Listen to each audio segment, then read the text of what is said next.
9:14, welcome back. What parent hasn't heard the phrase, I'm bored? At this point in the summer, many moms and dads are feeling a bit overwhelmed, especially when they're trying to work from home, actually get something done. So we are going to tell you some great ways you can occupy your little ones, keep them busy. I know it can be challenging, especially if a babysitter or a day camp is not working that day or it's not an option for you. On one hand, you don't want to overdo the screen time, and I know many of us are guilty of doing that, and then on the other hand, it is exhausting to try and schedule their every single moment and be a full-time entertainment director, which is funny because I was having this conversation yesterday at my own house. Positive parenting coach Laura Lynn Knight is here with us to give us some tips and ways you can actually entertain your little ones and, you yourself not feel guilty like you're being a bad parent, which I think is key here. Laura, good morning to you. Thanks for being with us. You've got a great list of ideas, and like all things, we always need to begin with a plan, and that's where you start. Start with a plan. Yes, start with a plan. And I love what you said about us not needing to have that guilt about our children being bored. Because what I tell parents all the time is that our children being bored isn't bad. So, if we have one takeaway from today, it's being bored isn't bad. When our child is bored, they have an opportunity to develop critical thinking skills. They're using imaginative play, and really they're learning how to be alone. And that's important for when they get older later in life. So it's okay for them to be bored, but we can help them with that.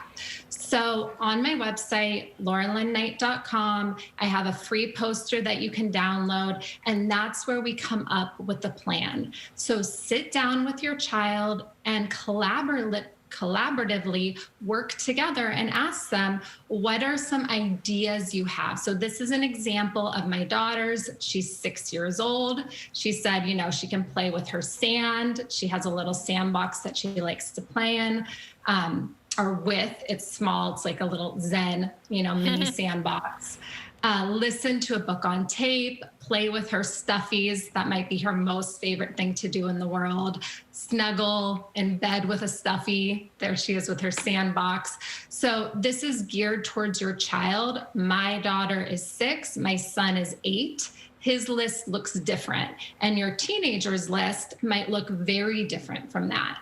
Yeah, I think that's important to also keep in mind that every family is different and they have different circumstances, different interests. So everyone is going to have a different idea, right? So their poster is going to look different. Also, I think it's really important to mention personally with my own daughter that when they're bored, that is when it seems like they have the most imagination. Their imagination really seems to come to life, and that is perhaps the greatest gift that a child has, the fact that they can use their imagination and be creative. Okay, so you also talk about the fact that, speaking of creative, they can use some old things like your recycled office supplies, for example, or anything really around the house, and create something out of that.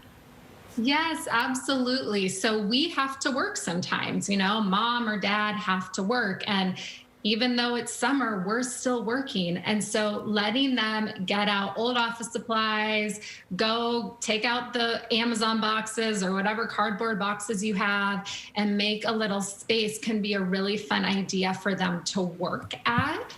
And I think it's worth noting too that you might sit down with your child and they have this great idea and they come up with a plan, and then you go to do a little bit of work and you say, pick something from their list, and they're like, I don't want to pick anything from my list, right? Like you come up against that. And so before you even get to that point, take several moments to kind of make time for training. So just practice with them. Say, hey, let's pretend you're really bored right now. If you were bored, what would you pick from your list? What would that look like? So just like we taught them, to be potty trained when they were little, we taught them to get dressed on their own. We're teaching them these lifelong skills of what do I actually do when I'm bored and what choices can I make? Another point you make, which I want to mention, is that you say pick activities and crafts that your kids can do that don't necessarily require supervision and don't make a huge mess, which is key. So maybe don't have the pointy scissors or any objects where they can get hurt, and not the kind of paint where it doesn't wash off. Make sure it can always be washed off. But I wanted to mention that, but also kind of jump ahead for a moment and talk about screen time, because I know especially with COVID, a lot of parents felt like they increased the amount of time their kids were allowed to use the iPad or watch TV. And sometimes you make yourself feel better because you're like, oh, it's an educational program, so it's okay. But can you just make us feel good and tell us what is appropriate and what isn't? And, you know, maybe we shouldn't stress about it as much as we do. Yeah, it's so individual for every family how much screen time is appropriate for their child. And you know your child well, and you can kind of gauge it because you get to that point as a parent where you're like, my child's been doing this a little bit too much. And I think we have to give ourselves a break. Like you said, let's be kind to ourselves. This is unusual times.